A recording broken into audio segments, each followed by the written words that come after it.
Hey everybody, welcome back to my YouTube channel, and today we're reviewing the newest blockbuster out, Dune Part 2. That's right, I just got back from seeing it. What a movie. I mean, what an incredible spectacle, blockbuster, masterpiece, whatever. All these words are applicable to this movie. I This is why we go to the movies, okay? For stuff like this. Like, you can have it on the other end too, for where you see pieces of crap like Madam Web and Meg 2 and all this other garbage. Like, that's fun to watch too. But like, these are the movies that deserve to be seen in the theater, not at your house, not on your only 75-inch TV, not on your 32-inch TV with your Dolby, like not even your little Sony soundbar that you have.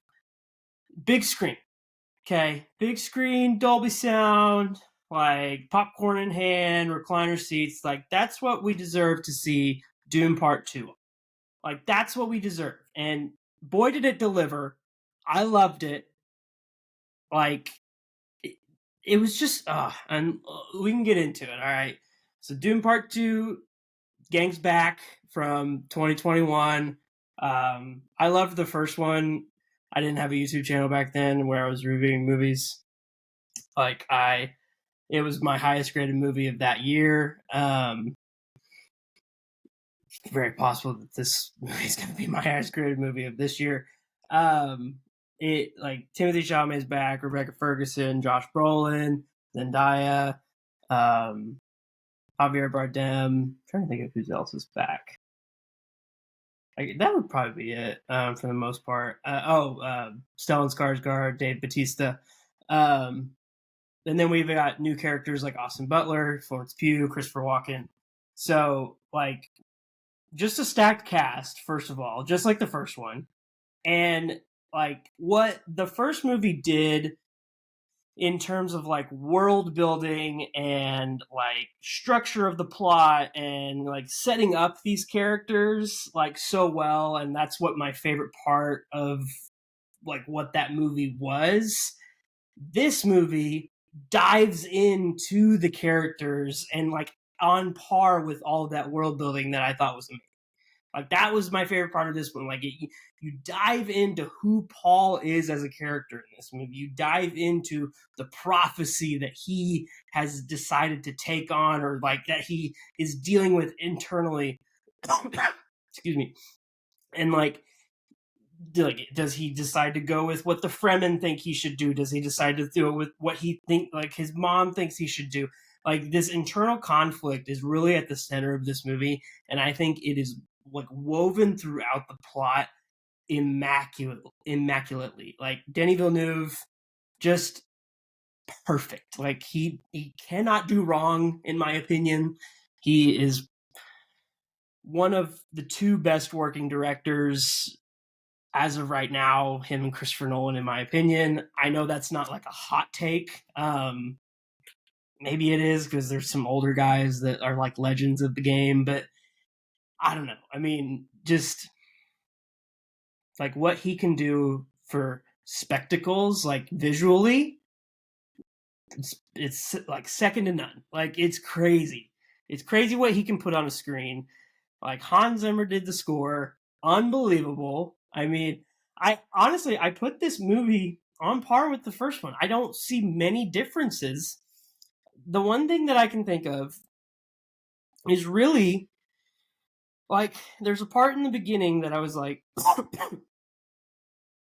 maybe they could have trimmed this just a hair, because like it did feel like the I don't want to say it was like the beginning third, like, because there was a part you can tell where the beginning third ends, and the end of the beginning third I thought was like awesome. I was like, yes, I want that. That's what I was waiting for.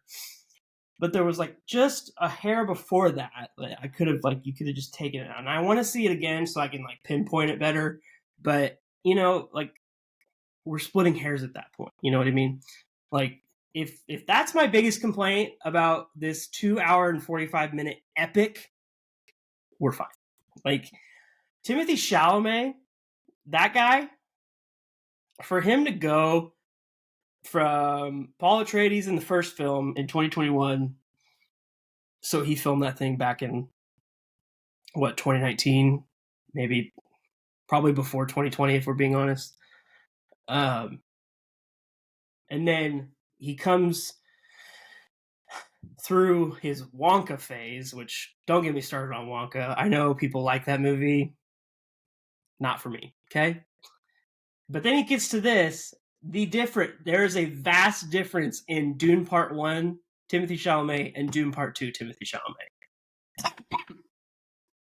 And let me tell you, that guy grew up some. And not to say that he was bad in Dune Part 1, but he wasn't, like, the best part of it.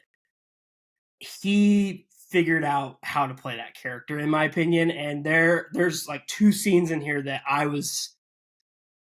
he like stole the show, in my opinion.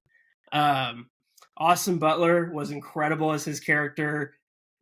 Creepy, like psychotic, like just his facial emotions and the voice that he chose, which we all know Austin Butler has kind of free reign to choose whatever voice he wants to. But hey, I'll give him credit on this one. The voice was pretty cool. I mean, I think it worked. And Rebecca Ferguson, I was talking to my friend about this on the way home, that I was driving home. Like, she was disturbing, is a good word for her performance, in a good way. Like, her character, just, you don't want to mess with that character in this movie. I mean, she delivered in every single moment she was on the screen.